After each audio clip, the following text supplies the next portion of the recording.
again for the last 3 weeks. Oh, but I'm gonna read it because it looks like it's pretty good. 3 weeks ago, my life completely changed. I went to the hospital. I had no idea what was going on with me. And after some initial testing, the doctor came into the room with the test results. I asked for the good news first, and he said, you'll be okay for 2 or 3 days. But after that, yeah, not so good. We all laughed. Right then, we decided that was how we were going to handle this situation, with laughter. Right at that point. Within just a few days, all 5 of my kids had arrived in Florida. They took charge of everything. After that, I never lifted a finger. They asked all the questions of the doctors, collected all the information. I spent my time playing with the staff and entertaining them with stories on my days as a nurse. Judy Marsh, are you here? Are you still here? Yeah. Judy, come here.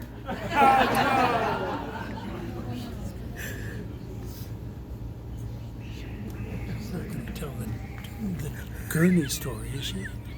Do you remember? Oh my gosh. Oh my God. We had a call in the emergency room of a man who was in a car that was a block away down the side street from the hospital, in a car, unconscious, probably drug addicted. So off we went. We took a gurney and we ran. Do we have an orderly with us? Okay. It was just the 2 of us. We ran down the street with this gurney and dragged this guy. His feet were sticking out of the car, I think, and we dragged him out of the car onto the cart, at which time we noticed that his zipper was down. And there was a great big sticking out.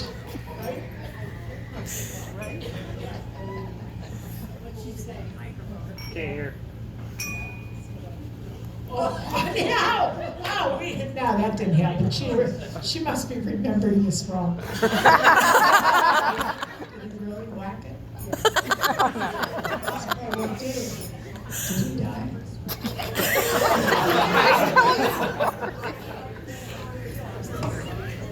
Where did you grab? You grabbed this milk, and I couldn't run out with his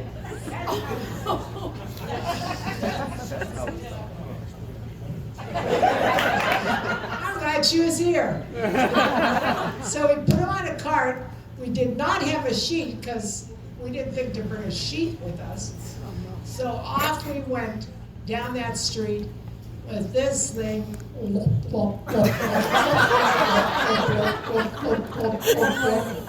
the way down a block.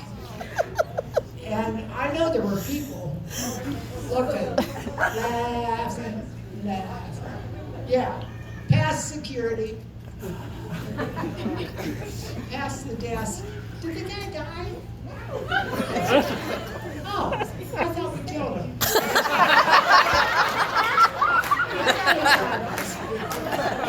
I thought we killed him. So that was it. That was the one. The other one, were you there the night, New Year's Eve, when we went downtown in Gold Cross Ambulance? You're excused. Was anybody there? Anybody from here was there? Yeah. Who? Peg Fraley. You remember that? What were we yelling out the ambulance? Willie Weaver! Are you out there? Willie Weaver was our favorite patient in the emergency room about 1 or 2 days a week. He was a drunk, and he would just come in and sleep it off, and then he would go home. But that was what we were doing. We were calling for our favorite drunk to come ride the ambulance with us. It was fun. Anyway, okay, that was that. I told those stories to just about every nurse that I met in that hospital I was in. And I'm pretty sure they're still talking about him. Because I don't shut my mouth, you know? If they're gonna be sitting beside me and starting an IB or something, I'm gonna be talking to them. And I'll usually be telling them about Willie Weaver, the guy in the... So, a celebration in a hospital in Florida where I spent a week, operated 24/7 hours. They were doing all kinds of things at all hours of the day, and I never saw a place like that, honest to be. They were doing CAT scans in the middle of the night and all kind of crap. They didn't close anything. One of my favorite nurses was a young man named David. He was on duty the night that I was admitted to the hospital and in charge of filling out my intake forms. He had a bunch of questions for me. So one night he came in about, it was like 10 or 11 o'clock at night, and he was going to do this survey crap. And I think all the kids were there at that time. And so he came in, and he was asking questions, and one of the questions was, "Are you still lactating?" What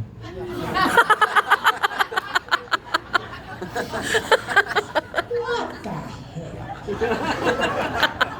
I said, "Look at me. Do I look like I'm still lactating?" Jeez, stupid. Anyway, we got along very well. Then the next morning he was leaving, and he wasn't going to be back for a couple nights. And he was leaving me with this guy from, I don't know where he was from, Pakistan or something. He didn't, I don't know what language he spoke. He was another RN. And they would give the report at the doorway to the room. So when they turned around to leave, the guy went out, the first RN went out first, and David turned around and followed him, and he looked back at me, and I said, "Don't leave me. Don't leave me with him." And he started laughing, and then he just went. So 2 days later, I was discharged. And that morning, he was back, he was off for those couple of nights, and he was working on another floor then when he came back to work. But the morning that I left, he came down to my room, and I heard the door open. It was early in the morning. He was going off duty. And he came into my room and kneeled down beside my bed. I was turned on my side, and he sat there and held my hand and talked to me for a long time. And it was a real special time for me, you know. He was a real sweet boy. So, that's it for that.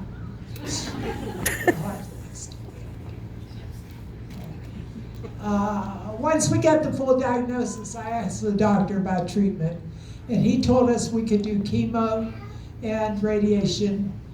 They would probably extend my life a little bit, but the quality of my life probably would be greatly diminished.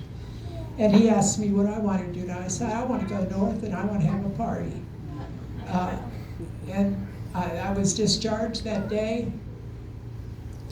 He said, that's what you should do then. And I was discharged and entered in hospice care at home. When I arrived at home, the kids had taken care of all the details. My children are like geniuses. My children went like this. Boom. Except for who? Except for Doug. Jeez. They got together. I mean, they haven't always gotten along like that. But they got together. Jennifer was there right from the very beginning because she lives down there, and she took care of all the questions and answered the doctor's questions and blah, blah, blah. I did nothing. And as soon as they heard this nurse said, what do you want to do? I said, I want to go north, I want to have a party, and blah, blah, blah. And these guys made it happen. I mean, I don't even know how they did it. But I don't know how they knew how to do it. But every one of them had a job to do, and they all did it. So, like 4 days out of the hospital, right? We were on the road. in a little motorhome because they thought that would be better than an airplane because, I don't know, it's on the air and die or something. Yeah, I could have my IVs and that kind of crap, you know. So, off we went. I slept probably most of the way. There was a bed in the back of this motorhome. We went over the mountains down in North Carolina or wherever, and the bed bounced so bad that Jack, laying on it, was bouncing up high enough so you could see air underneath it on that bed. Bloom, bloom, bloom. Anyway, is that it?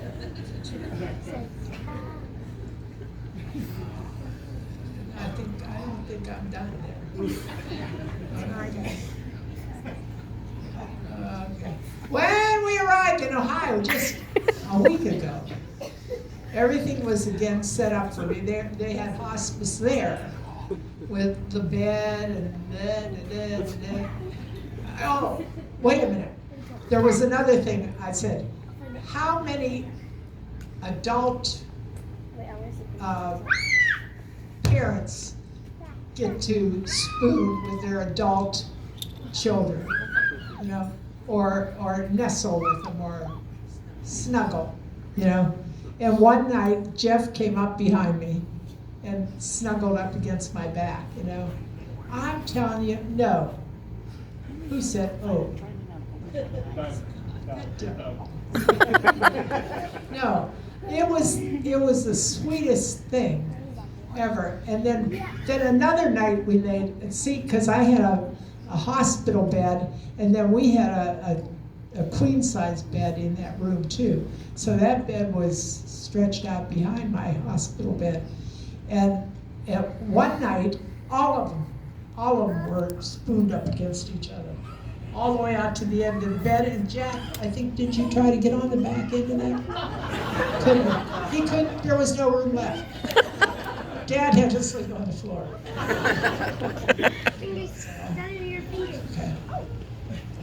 Okay.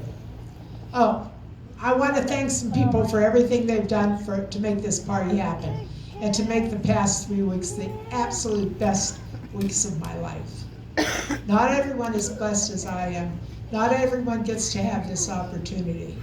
We all know we're going to die someday. Everybody knows you're going to die someday. You all know that, right? You know, you're going to die someday.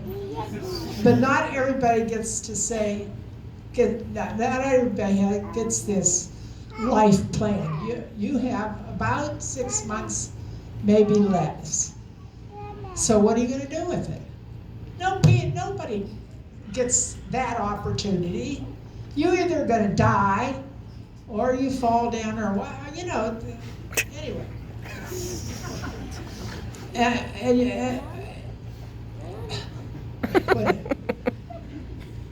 I know I only have so much time left, and I get to look people in the eye and say what I want to say to them and tell them I'm lucky. I have to love them. I am the luckiest person in this room. I consider myself the luckiest person in this room. I know I've only got a couple weeks, maybe. Well, maybe about a year. But I think a lot of people are going to be disappointed if I hang on that long. I know what my end point is. I only have so much time. I don't get to, I always say that. I want to thank Jack. My 5 babies. Stand up, 5 babies. My 5 babies. They have been bricks, honest to Pete. I literally have done nothing. I feel like an interloper. I really do. And I can't believe this group. And when you say to me, you've touched my life, or you've influenced me, or so, I never meant to influence anybody. I never meant to I don't know, I never meant to do anything. I just did it, you know? What?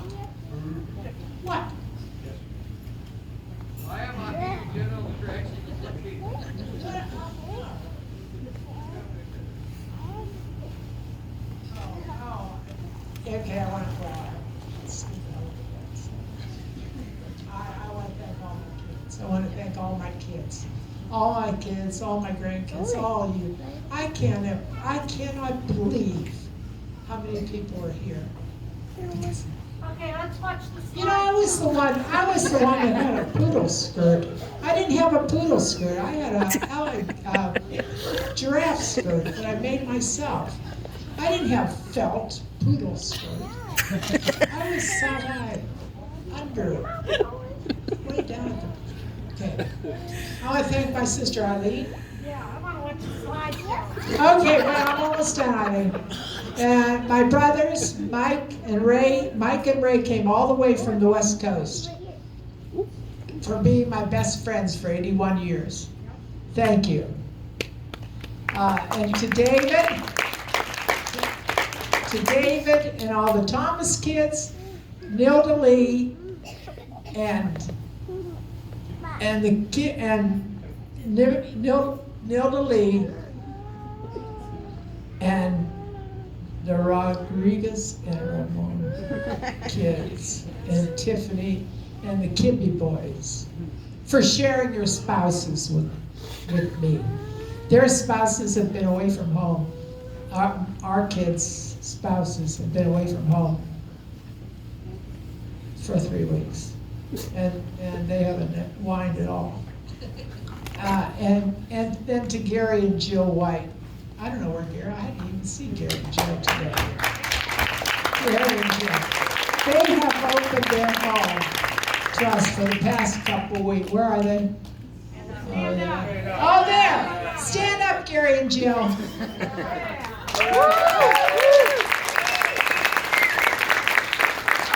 They have opened their house to us, and there have been people going in and out, and all the days and nights into their house, and they have had food on the table, and the people that have sent food and cooked food and brought food in, I thank all of you as well.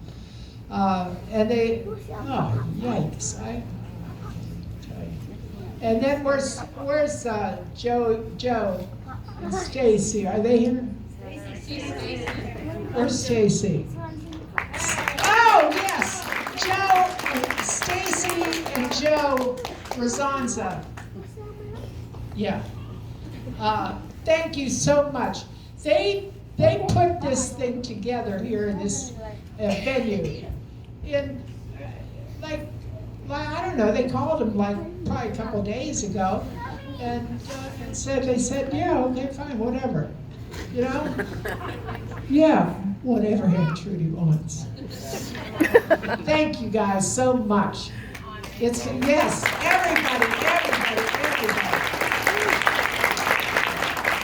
And they keep praying for me. And a special thank you to Joe and Stacy's son, Carson. Where are you, Carson? Carson, thank you so much for teaching me those magic tricks you did. I loved them.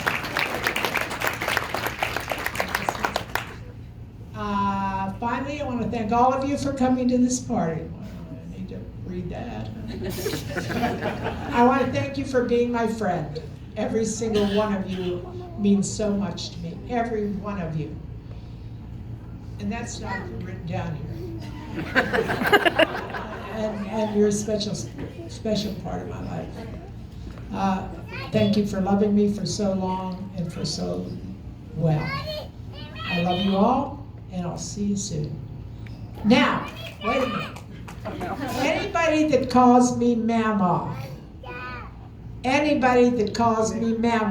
you know who you are. I want you here. If you call me Mama, you come up here. Who calls me Mama? Oh, Mama. You call me Mama, you belong in this circle.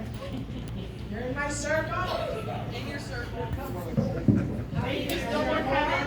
In my circle.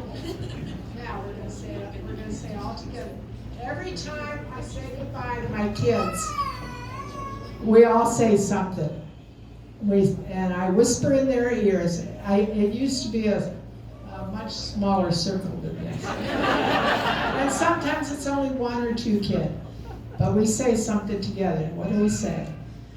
I'll love you forever. I'll like you for always. Even when you're grown up, my baby you'll be.